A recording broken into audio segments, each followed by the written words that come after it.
let's just table that for a minute. Who could they have put the belt on here that would have just turned business around, and boy, it just would have been gangbusters? That doesn't exist, does it? Maybe Shawn.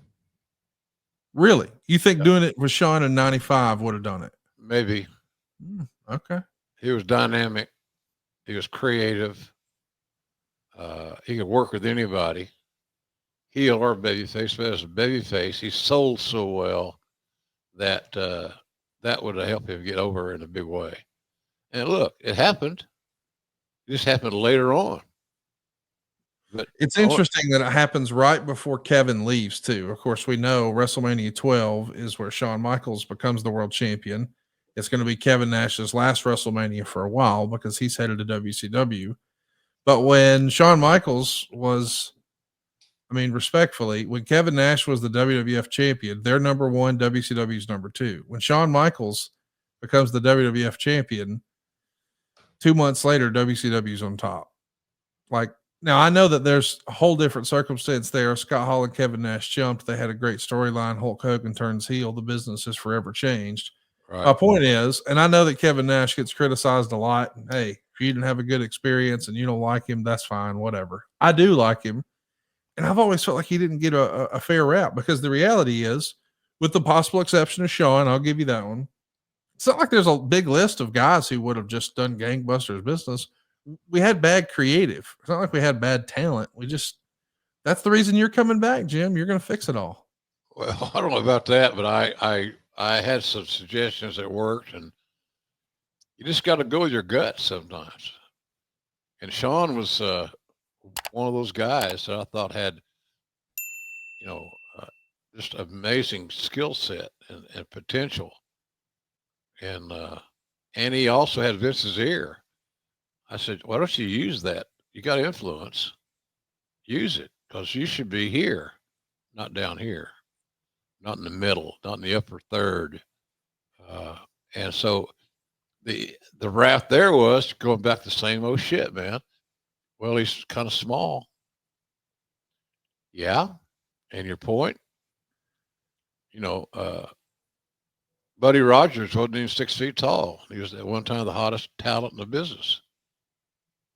Vern Gagne was about 6 feet, maybe. There's a lot of Dick the Bruiser was under 6 feet. You go to territory and find success in guys that are selling tickets, and none of them, or most of them, were not over 6 feet tall. Okay, so in other words, my point was this can happen if they're booked correctly. And you know, in the Bruiser's case, for example, he owned his territory, so he had an advantage. He had the pencil in his hand, and as Cowboy told me once, the most powerful wrestling hold in the business is the eraser on a pencil, and I never forgot that. I want to ask you about your reputation in wrestling at this point because I found this to be interesting. His bridge has been burned in WCW, and he's been the constant butt of criticism and jokes by front office employees and former announcing colleagues, most notably Jesse Ventura, although most venomously Tony Schiavone. He's been criticized for being a master manipulator by some, a persuasive, innovative booker by others. Boy, is that not just the story of wrestling? Yeah. Some people think, that the sun sets in your ass, and in the other half, boy, they just hate your guts. Like Yeah. there's no in between, right? It didn't seem like it. Probably both those descriptions, Conrad, are true. I was a manipulator. I understood how the game was played, and I reacted to it. I was a manipulator. Not proud of saying that because it conjures up negativity. I appreciate the comments about my work. But that's what I hung my hat on. That's what I focused on more was getting better at my work, and not the other bullshit. But I can tell you, the wrestling business is kind of like the mafia. You had to have your allies, and I was a made man, and I was going to treat it that way. I was going to, I was not, I was going to try to enhance my role, and I did that as best I could, and it pissed some people off. you know, it's ironic that the angst between Shivani and me, well, that's simply professional jealousy. I didn't have anything to do with Shivani's family or his home life. I got him a hell of a raise one time in WCW with Jack Petrick and Jim Hurd, 150,000 a year, and he was making 30 something, and he couldn't believe it. And because we got the same pay, it's just he didn't. They took him off the TBS Saturday Night Show, and that's what pissed him off. And I don't blame him. I don't blame him whatsoever. And today in AEW, when I see him, it's like a reunion. We get along famously.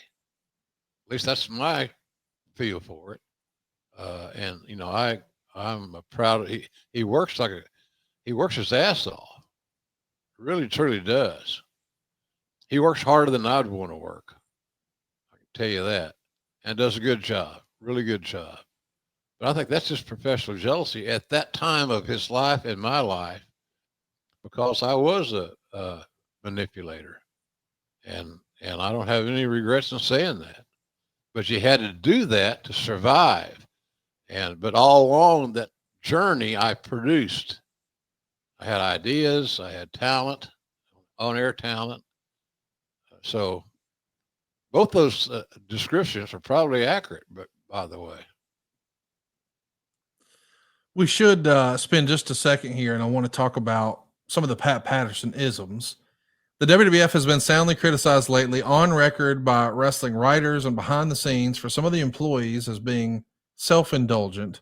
Pat Patterson's trademark for booking has always been, in part, such out there ideas as the Doinks and the Bushwhackers, and with the recent hog farmer, trash man, and race car gimmicks that have drawn little, if any, interest to mainstream fans, some were questioning the competency of WWF booking. Others compliment the company for the gripping change in Backlund's character, which week after week takes new turns towards insanity. But the latest major move, switching the title from Brett to Backlund to Diesel, was controversial and thus far not a success.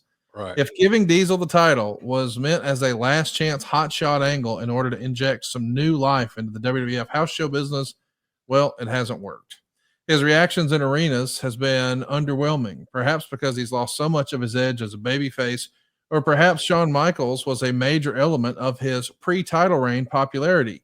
Either way, Diesel has been a disappointment at the gate thus far, and the move to hire Jim Ross has to be considered one of the bigger moves in the WWF booking department ever. The loss of Terry Garvin during the scandals of the early 90s was inconsequential, as was the loss of Savage late last year. So listen, man, they're acting like this is one of the biggest things in the history of the company for you to come in and be involved in creative like this. Did it feel like a major move to you, or was it business as usual? Business as usual. Business as usual, Connie. Pat was a brilliant man. And if you had two guys that are getting ready to work an event, you'd want Pat to outline their match for them and be the guy, the producer, the booker of that match. But what Pat did, he got tired. He was wearing down. So he went back to what he worked at one time, i.e. Backlund. You know, Backlund was a champion for years.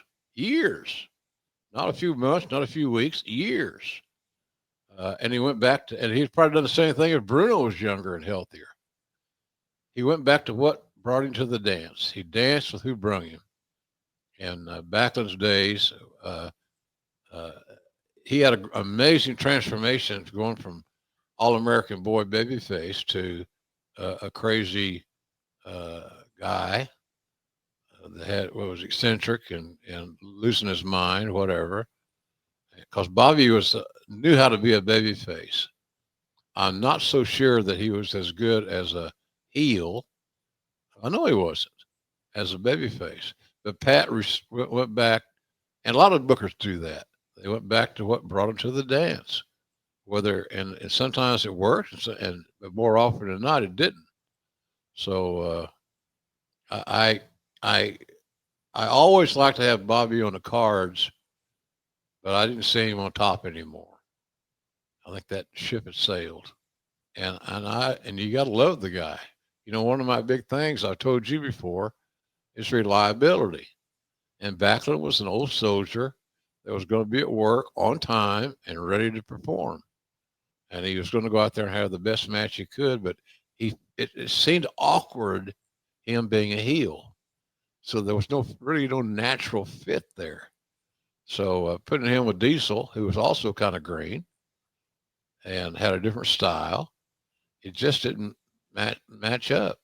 They were hearing those two guys are hearing two different bands playing. Their music wasn't on the same page, and that showed in the matches, quite frankly.